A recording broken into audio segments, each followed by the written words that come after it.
Hello, good morning guys. So, mohabol pagajud nino upload na ho for today's video. For today's voiceover video. So, mao ni agamong handa gay na guys. Unja gamay ra ihong bisita no. So, arang daghanang handa. So, kalis Ginoo daghan pod no. Unja mao ni fiesta na gajud sa amo. Unja wa ni nga ri agubang mga bisita.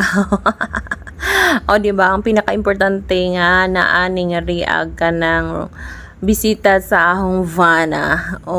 So mao na ni siya, ready na si Za, unza amo na si Jangi, ready na diha. So dako-dako pod agatong lechon dihang dapita.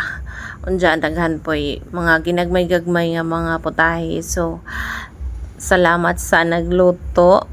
Ang sister-in-law. Ang mga sister-in-law may nanggi luto niya na kay mga lihiro man ni sila mga luto, mga lamian ni sila nilutoan o di ba? So mao na siya. Lami ka jud tanawon pa lamang lami na, so mabusog na ta bisag magtanaw-tanaw ra ta. So happy fiesta barangay namo. Thank you so much guys sa inyong pagtanaw.